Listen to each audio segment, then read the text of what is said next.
Hey, good morning, everybody. I know you missed us yesterday. It was so devastating not to have Law and Legitimacy in your feed, that you were in the car, in your home, wherever it is that you start your day, and you thought, is it really worth going through the day without that critical edge that helps us place into perspective all the crap that life throws at us? Why go on? I get it. But the bottom line is I had to take my pickup truck in for servicing, and I had an appointment, and I couldn't get into the office on time. And Mike decided that rather than go on his own and prove to everybody that I'm just the eye candy on this show, a superfluous piece of geriatric plot that you don't really need, we decided to punt. And boy, did we punt on a lot. What the hell's going on out there?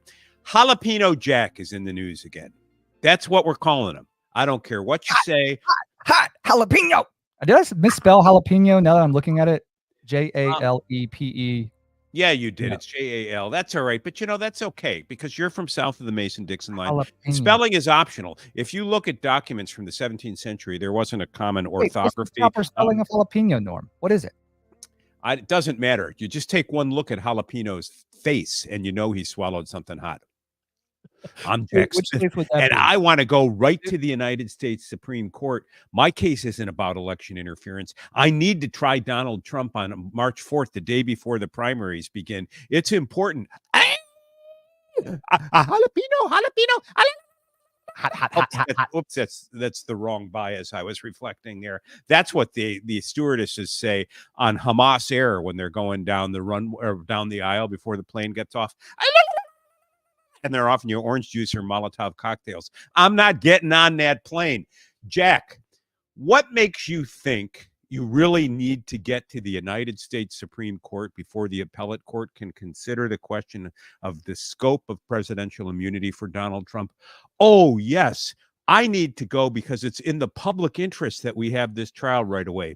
Hey, Jalapeno. Yo, Mr. Senior DOJ muscle man, what about all the people who are awaiting trials, who were arrested long before Donald Trump? Do you not think that court resources should be used to try those cases? Or is there some reason, Jalapeno, that you need to try Donald Trump March 4th? Could it be that there really is lawfare in this country? Could it be that this litigation against Donald Trump is really motivated in part by a desire, maybe substantial part, Jalapeno, to hobble his chances of winning the 2024 presidential race? Jack, your motives become transparent. Now, I confess, I have right now, our office has 3 petitions for certiorari pending before the United States Supreme Court. I'll talk about the Jake Lang case in a minute involving official obstruction of an official proceeding.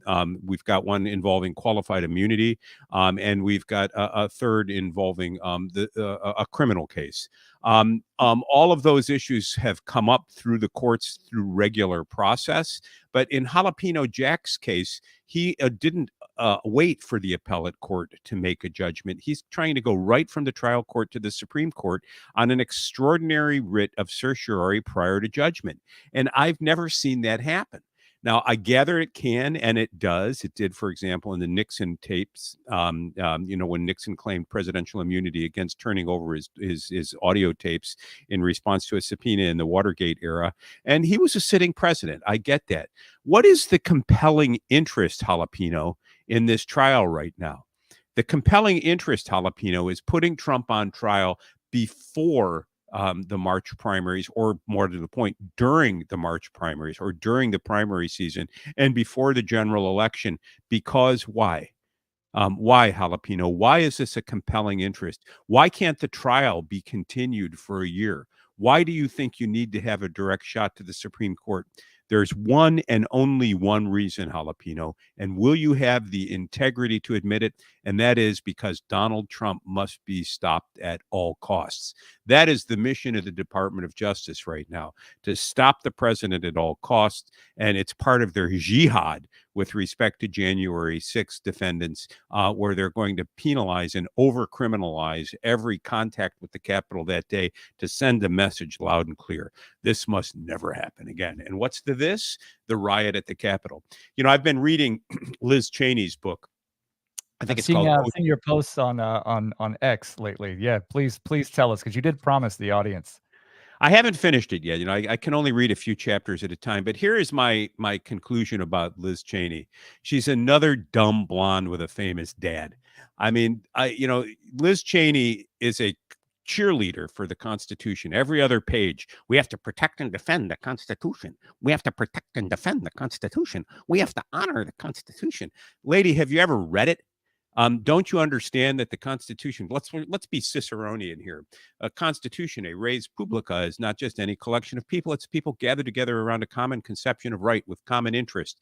A Constitution is the fundamental law of the land. It sets the metes and bounds of public authority against which we measure the conduct of public officials and what public officials can do to ourselves. That's a level of sophistication that is alien to Liz. All she cared about was the quote unquote peaceful transfer of power. That was her constitutional legacy. And if she refers to her father telling her he was proud of her one more time in the book, I'm at about 58% through according to Kindle. I might just throw the Kindle against the wall. But if I did that, I'd sacrifice the right and the ability to read other meaningful things on this. I'm going to read through the entire book because I want to hear what Liz has to say.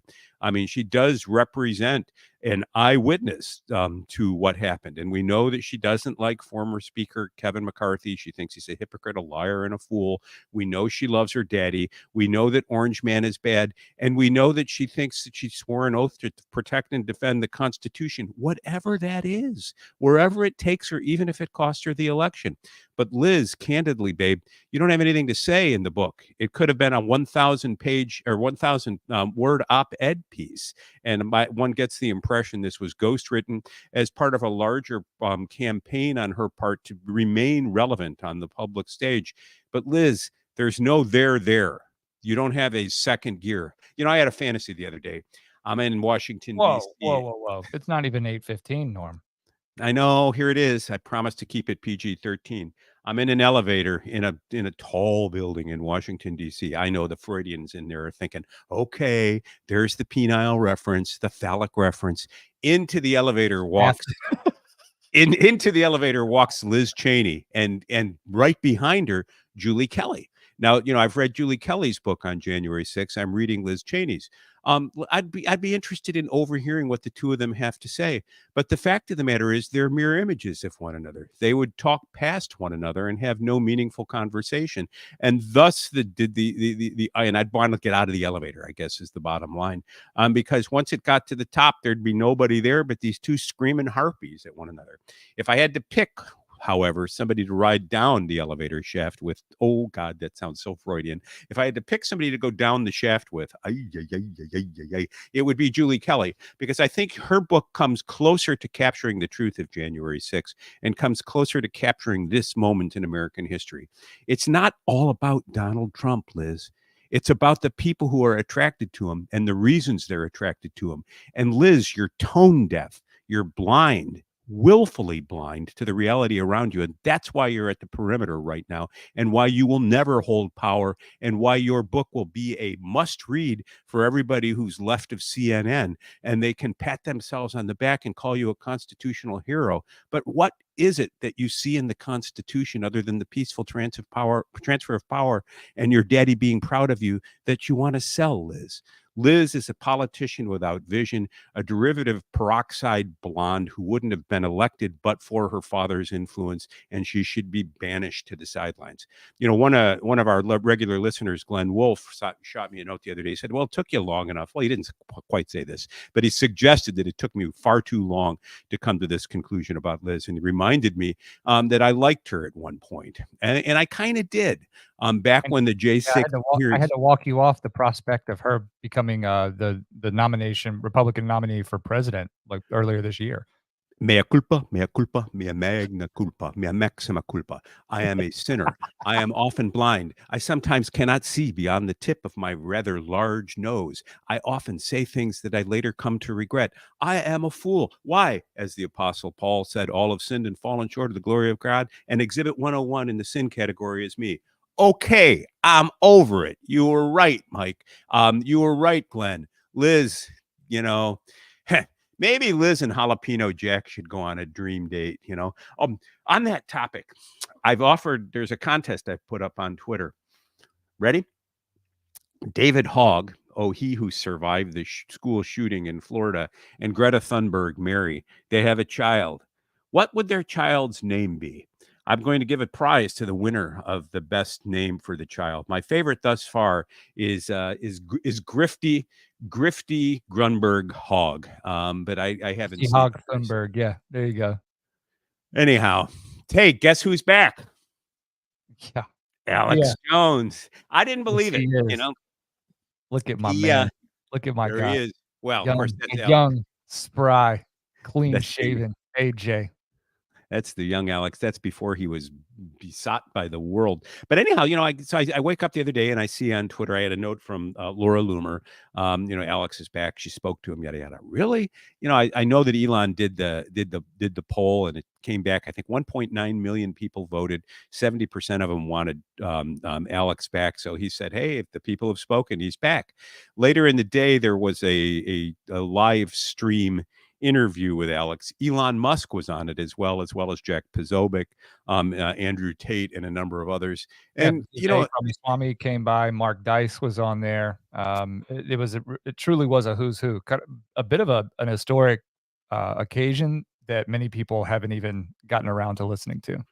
It wasn't. It wasn't. I found it somewhat depressing because Elon is a smart guy, and I just had the impression that a lot of the guests were sucking up to Elon, and I wondered how comfortable he was having his ring kissed for it wasn't hours on end, but for that long interview. But thank you, Elon, for bringing Alex back. Alex's book, The Great Awakening, talks about a plan for quote unquote confronting the globalists. Now, I'm not sure. Whenever I listen to Alex and I listen to others of his ilk speak, they're always so quick to talk about them, and I wish they'd spend more time telling us who they are, and I wish they'd spend more time diagnosing what they have done concretely, as opposed to reaching conclusions. This is the shape of the world. Look at what they've done. We need to oppose them because we don't like the shape of the world. I'm just not sure it's that simple. And so, Alex, you're back. Alex is still a client and I still admire him. I spoke to him a couple times over the weekend, including on Sunday. It is When will delightful my to see whiskey you be back. here? Your whiskey will be here whenever you send me a check for $12,469.12. I will use some of those funds to buy a bottle of booze and write a label on it. Keep the rest of those funds thinking, boy, Mike was a soft touch. I forgot to ask Mike. But what a great day, though. What a great week for InfoWars. Owen Schroyer was released from federal custody. He's back on the air. Alex Jones has been placed back on Twitter, and within a matter of days, he went from 30,000 to more than 1 million. I don't even know how many followers he has now. I wouldn't be surprised if it was a couple million. And what's more, there's been public acknowledgement that he wasn't removed from Twitter, as Elon thought, because of his comments about Sandy Hook. No, it was more for telling off big tech people at a congressional hearing outside in the hallway that he knew their number and he knew what was up. So take a look, give Alex a listen. Thank you, Elon Musk, for showing that the digital marketplace is alive and well, and that you're serious about making it a marketplace of ideas. So what's up with? Join Team Tucker. There you go. Tucker Carlson's back apparently. Well, in a big way, he's got his new network. I haven't joined yet. Have you? Have you joined the Tucker Carlson network? No, not quite, because I was hoping to be drafted into his content platform, but here's to dreaming. So we'll keep on working on that. In the meantime, I did take a look at what it meant. I was curious. We talked about this earlier, I guess maybe late last week, Norm. I pulled up a different version of this page. They've since added the T.C.N. iconography there, the brand that you see up there, the Tucker Carlson Network. And it was advertised as a streaming platform, right? A content platform. But it wasn't clear to me what that really meant, because right now you have Tucker.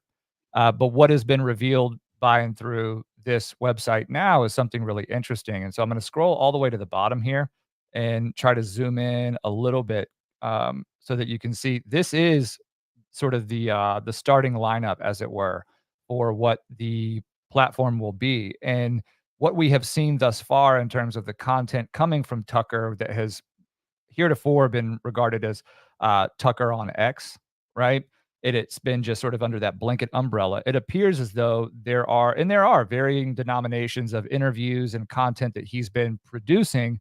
Now it is all organized and curated for access to those who are members. So you'll see there the Tucker Carlson encounter. Those appear to be the interviews wherein a guest appears at Tucker's property, right? And At they his do, main compound. yeah, on at the farm, right? Tucker, when are And you going to invite me up to your main oh man, that compound? would be And such a Mike too. well, I would just hang out and be a fly on the wall, bullshit with his team. I would love that. Would be such a great. That would So be a here's the really challenge to you, LAL listeners. We want to become part of the Tucker Carlson Network. Let me put my cards on the table. sure. I text message with Tucker because of other client associations, and generally he responds. When we asked him about what it would take to get LAL on his new venture, he didn't respond. And so I've asked twice and been ignored, which I take to be a polite way of avoiding an uncomfortable topic and saying no. But Tucker, you really need to rethink that decision, because where else are you going to go, Tucker, to get candid, neutral commentary on legal issues that people care about? You're not going to go to Rekieta Law and Barnes Law. I mean, you don't want to. You really just don't want to go to a guy who makes a living as a professional gambler, as Barnes does. I mean, we're here. We're ready. We'll respond to the call. We've got hundreds of hours of content and a small but dedicated and growing base of people who listen to us because they know that day in, day out, we'll unpack the headlines with news that you can use in a forum that you can trust. We're going to look at the law. We're going to see how it's applied in reality, and we're going to stand back. We'll examine our interest in the case and be candid with you about what they are. We'll examine our biases and explore them with respect to one another, agree or disagree with one another or with you. And we'll also refer you to legal doctrines that all lawyers recognize in a non-polemical way. Tucker, give Mike a call. Tell Mike that you're sorry you didn't respond to me before, and put us on the Tucker Carlson Network. This is I really love I'm admiring this from just from a business perspective. This is such a clean and well done unveiling of this platform. Super professional, but I think we've got the Dana White interview. I haven't watched the Kid Rock one. But you can see here, Tucker has been a very, very busy man, and what he's done is really stockpiled content over the last several months while he's been building this out. And so I do expect that he's going to hit the ground running. Let's let him get that first leg of the relay out of the way, and then double back for LAL and pull us under the umbrella. And we'll do our work in the meantime, Norm. Don't worry about I'm that. not worried about it because we're not going anywhere regardless of whether Tucker calls. We're going to be here day in, day out, so long as we're alive. And the reason is because if you're not upset about what you're seeing, you're not watching, and we are watching. Hey, what's up? What's up with the Ivies these days? That's a great question. Well, okay, before we go on, this is up here. Norm, I don't know if you wanted to promote the Give Send Go on Alex's behalf, but I assume this has to do with the appeal that you're handling. No, it doesn't. No, this is for Alex Jones's bankruptcy team. Alex, to be candid with folks, I've been fully paid for my participation in Alex Jones's defense. He lives now under the supervision of a bankruptcy trustee. I had to submit my bill for the appeal to the trustee and to the court for its approval, and I was paid. So I know that the bankruptcy itself remains very, very expensive, millions of dollars of legal fees, and Alex is trying to raise money for it. We're independently trying to raise money for Owen Schroyer and his potential appeal to the United States Supreme Court because of the attempt to silence his speech, and we will continue to do so. The Ivies. So what's up with the Ivy League? I think the news as of this morning, Norm, as we know, President Claudine Gay of Harvard appeared before Congress, had the just lackluster performance, embarrassing, undignified performance in front of the eyes of the nation, and has apparently weathered that storm.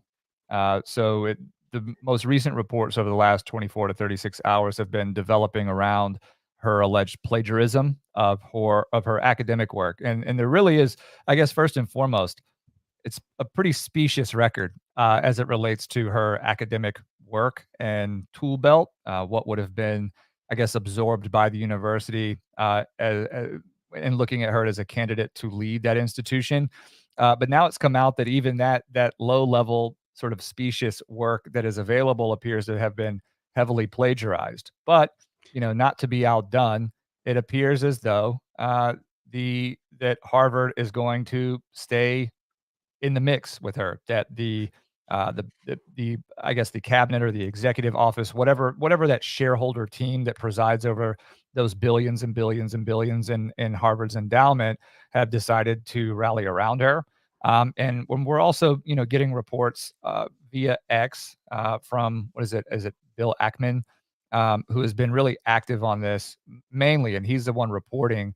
I'll pull up something about that here, Norm. But your thought, and I share it, is that this does represent that the death, or at least the sort of waning whimpers of Western academic pluralism. You want to talk more about that?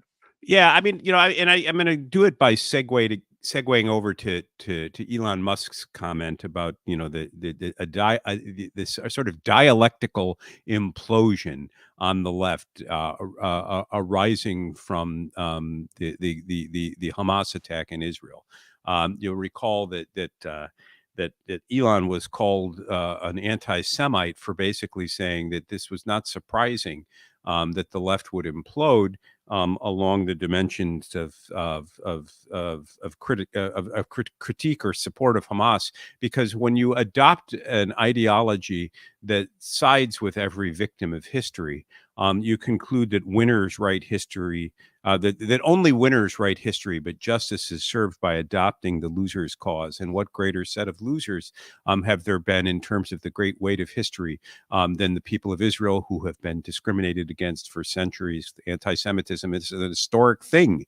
And now we've got the Gazans and Hamas who are striking back at the oppressor called Israel.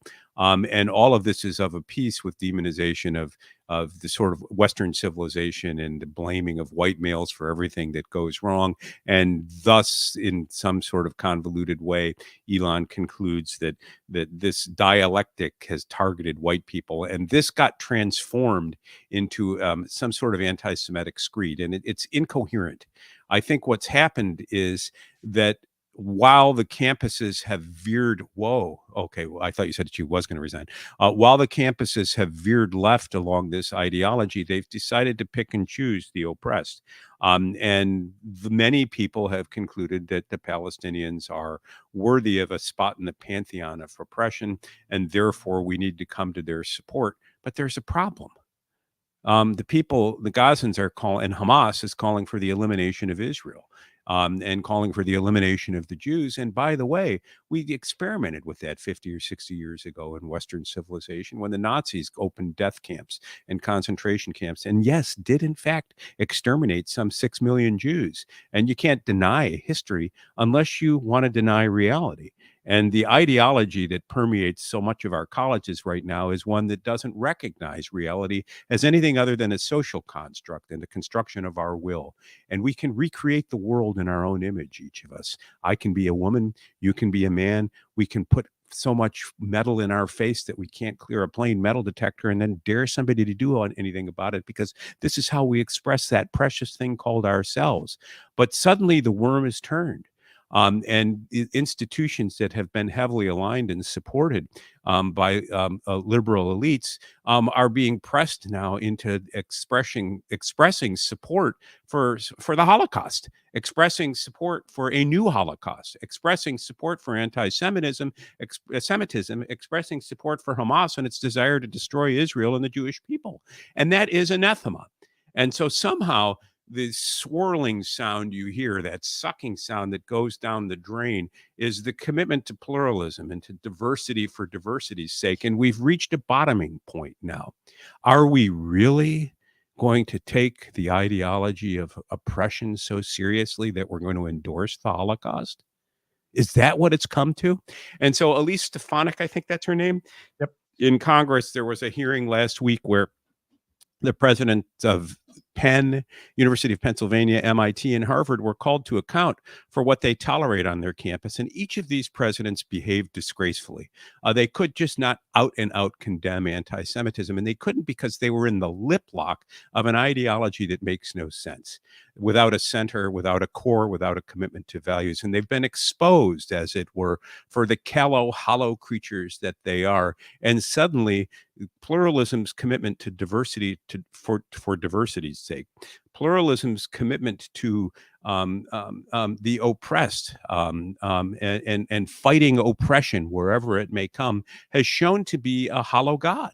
And I think that the conclusion I reached, there was an ad. I was in New York over the weekend to attend the birthday of a grandchild, a birthday party of a grandchild, and I saw a bumper, not a bumper sticker, a huge set of billboards politicizing people about what's going on in Israel.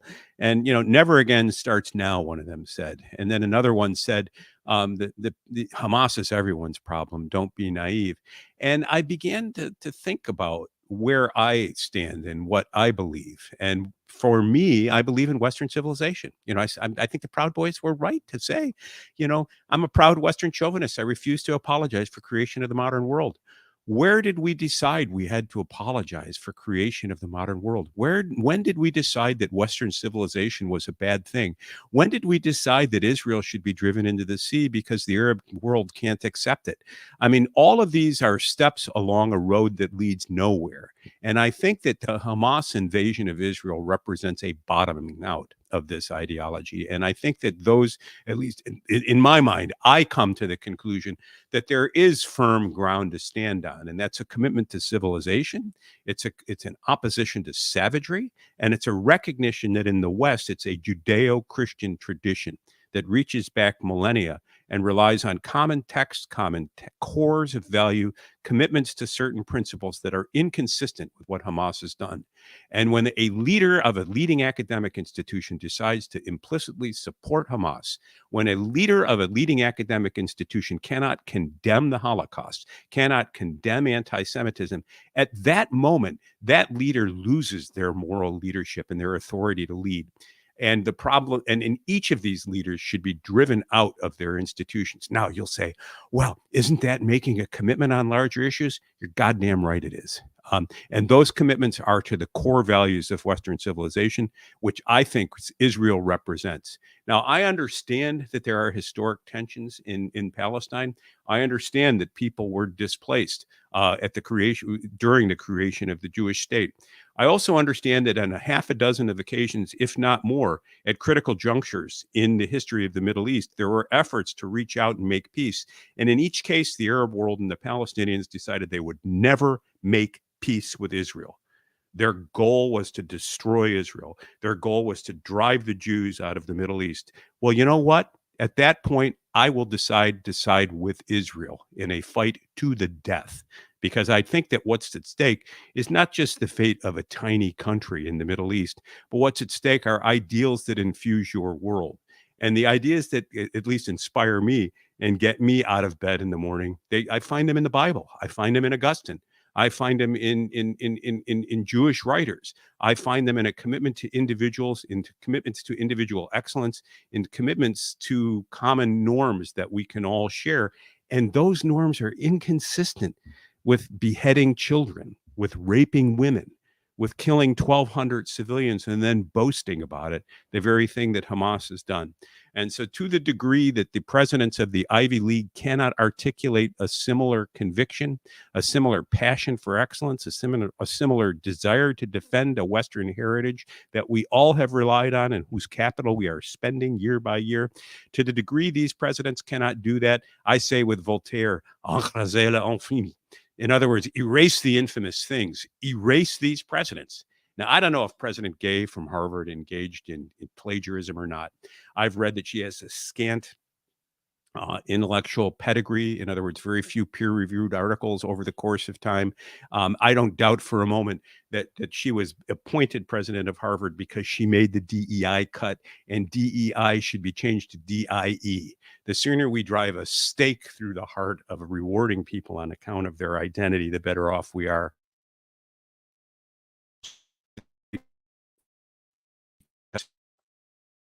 me.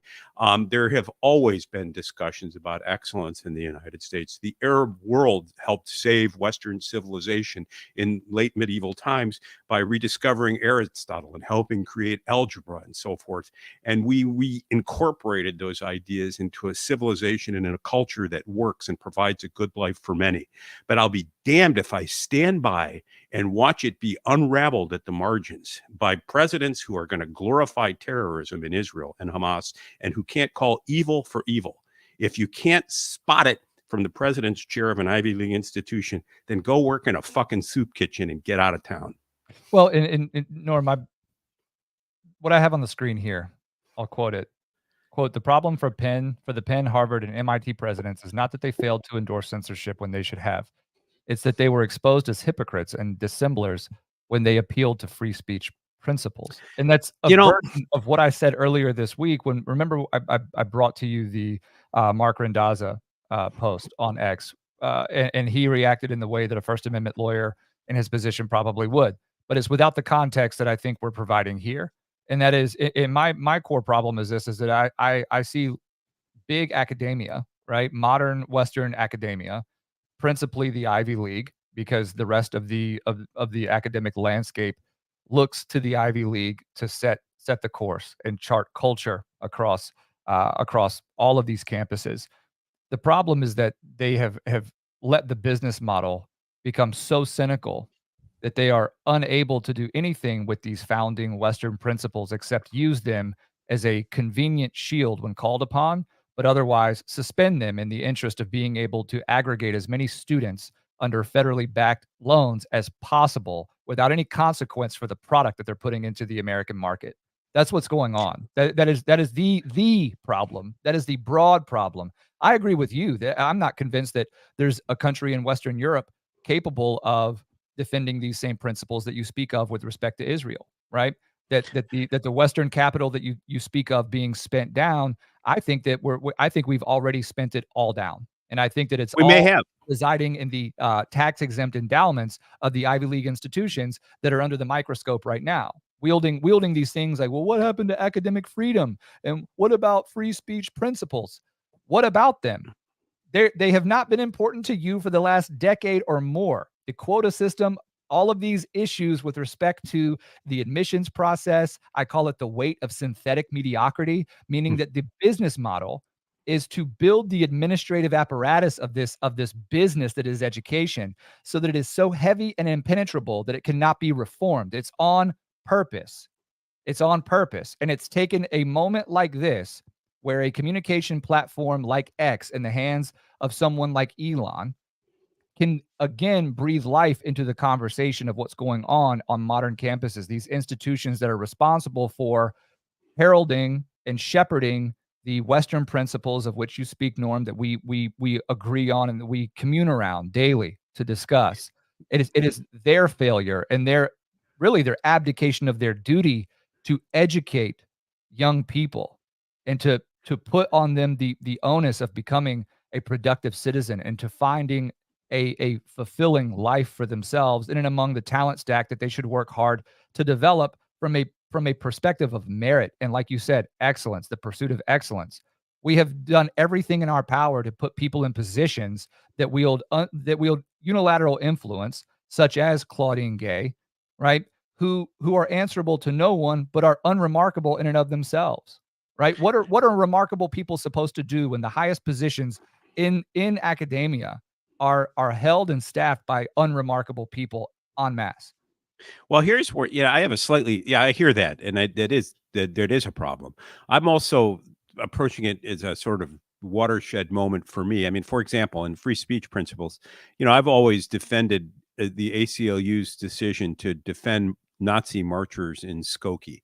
And so now I'm faced with the possibility of being asked to represent a person speaking out in favor of anti-Semitism. Would I represent an anti-Semite? Would I represent a person calling for the destruction of Israel? And I don't know that I would. And I have to confront the possibility now that the core values that have inspired me, that, having been a free speech absolutist, might no longer be a sufficient posture for me going forward, because I think the consequence of free speech absolutism may be the embrace of savagery. So while I might recognize the right of a Harvard president to be an anti-Semite or to fail to acknowledge the horror of the Holocaust, I think I'd yield to somebody else the responsibility of representing them, and say, let their fate be determined according to law. But as a moral, cultural, and ethical matter, I won't support them and I won't represent them. And I am surprised to hear myself say that, because over the course of a decades long legal career, I've represented every kind of unpopular person in almost every kind of savage fight to the finish, battle for sometimes their very lives, certainly their liberty and their reputation. But I've reached, watching the Harvard president moment for me was a tipping point. If this is the best that our educational systems can offer, then I will wash my hands It of that is educational system. intentionally not the best it can offer. That's my But perspective. I hear you. This, I hear you. I have a cynical position, but the value proposition of modern education is the most cynical among those, right? Any of what we're discussing now, the hypocrisy is a symptom of just the embedded systemic cynicism of that system. The fact that they are able, year over year, semester over semester, to vacuum up money that does not exist in the pockets of these students via debt, and to confer upon them some belief that they are capable and that they are pedigreed to a certain degree based on their association or affiliation with a larger umbrella or institution that has spent down that trust and that legitimacy that they built over the several hundred years prior by doing what? Producing people and thinkers and doers who strove for excellence, not what we're doing now, right? That to me is the core issue. I don't think that we fully appreciate just how ridiculous the business of education is right now, Norm. And perhaps, Norm, it's because, and this is no offense to you, but I'm much closer to the law school experience, and recall the case of the Charlotte School of Law, the institution from which I graduated. It was accredited before, and I passed the bar after I graduated. But the case of the Charlotte School of Law is a beautiful illustration of how cynical the system is, Norm. It is provide an opportunity for historically marginalized and unrepresented classes within the field of law. Provide an education, give them a bridge and a pathway. But the cost of a law school education, of a JD, is exorbitant at this point, hundreds of thousands of dollars, including room and board. Student class sizes are ballooning at all of these institutions. They are getting bigger. It's not as selective as people might think these days. And to that end, the bottom is bigger in terms of capability, of attributes, of refined skill sets, of critical thinking.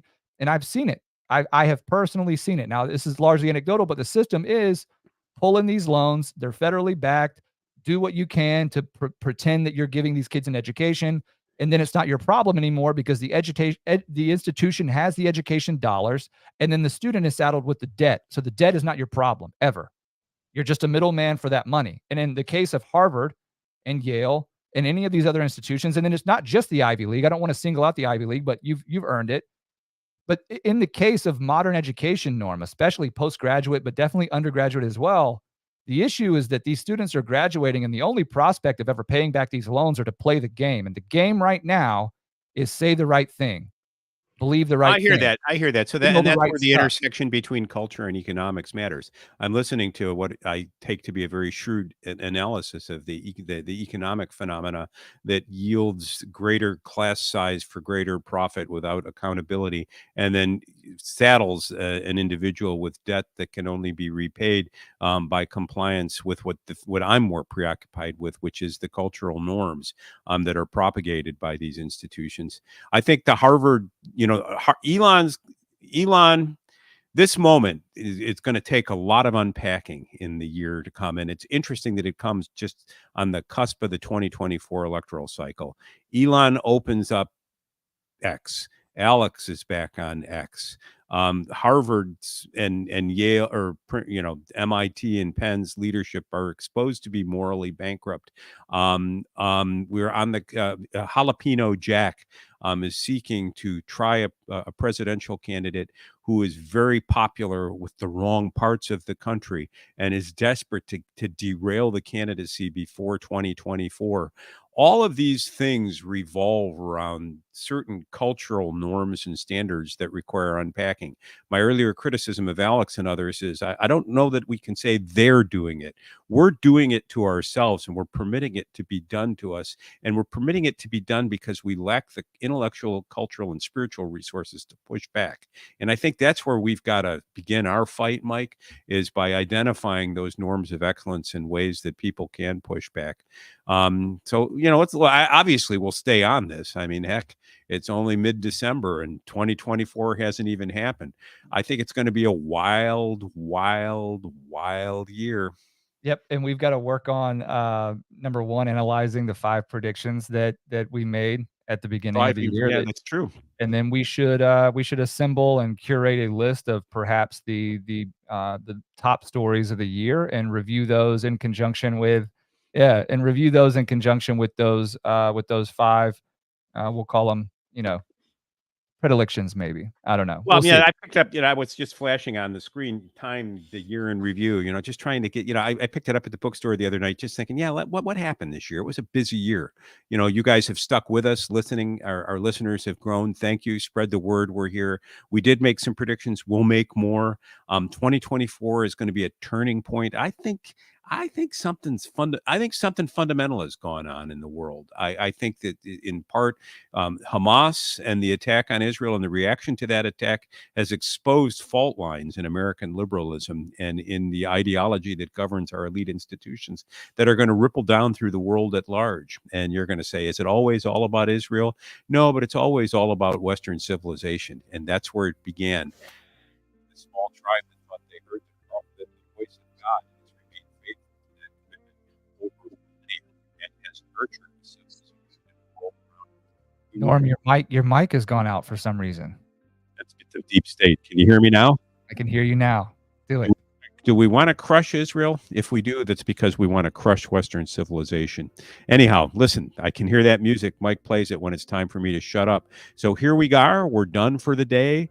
Mike, thank you for tuning in. We'll be back tomorrow. Where do people find us? You can always find us on X at LawPod Daily. You can find us on Rumble when they're not under a DDoS attack. At Law and Legitimacy on YouTube. At LawPod Daily. Every day's audio-only version is downloaded and re-uploaded to the podcast feed. So Apple, Spotify, Google Play, Overcast, Audible, wherever you find podcasts. Give a shout out to everybody in the Ball and Legitimacy Fantasy Football League that made the playoff cuts. Yes. It looks like Norm and Lawyer Will have a date in round 1. Give it up, Lawyer Will. Give it up. And then I'll be doing my best to make Jacqueline P feel as though she had a worthy opponent in round 1 as well. I'm just happy to be here. But we made the off, so congratulations to those that made the cut. We'll keep everybody informed on that. Norm, I don't know where we go tomorrow. It feels like, I think I said to you when we got on, we've got an embarrassment of riches here in terms of topics. We've got the stuff going on. I want to talk about Massachusetts' prosecution of NCS 131. When you read it, you think, oh my God, look at these white supremacists, these horrible neo-Nazis. And then you read what the people have said, and it looks like another declaration of war on free speech. Is it a crime to say that Western civilization is superior? The Proud Boys were prosecuted for that. NCS 131. I don't know where they're at on this. I'm reading the Massachusetts complaint against them. Let's stay tuned. We're going to look at this. We will. And be mindful of who the Attorney General in Massachusetts is, and whether that Attorney General has joined any other lawsuits that we have discussed on this stream before. So there's always context that informs whether to believe what's going on with that is deserving of better scrutiny or not. Norm, as always, thank you. I think we both need to go play lawyer. For all of you on Rumble, thank you for being here today. YouTube and X as well. Please make sure you're subscribed. Enable notifications. You'll know when we go live. And please also consider subscribing and rating us 5 stars on our podcast platform. Norm, I will see you tomorrow. See you later, everybody. Ciao.